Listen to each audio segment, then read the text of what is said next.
একটা ছোট্ট গ্রামে নদীর ধারে একটা পুরনো বটগাছ ছিল। গ্রামের মানুষ বিশ্বাস করত এই গাছের নিচে কেউ সত্যি কথা বললে তার মন হালকা হয়ে যায়।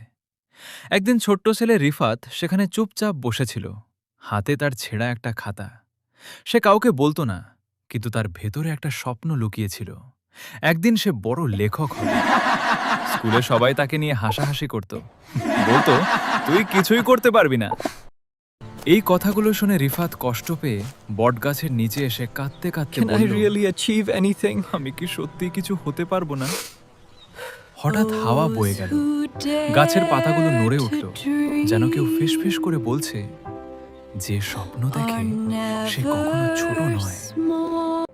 পরের দিন রিফাত স্কুলে গেল। এবার সে আর চুপ ছিল না। সে তার খাতার একটা গল্প সবার সামনে পড়ে শোনালো। সবাই চুপ হয়ে গেল, কারণ সেই গল্পটা ছিল তার নিজের জীবন নিয়ে লেখা।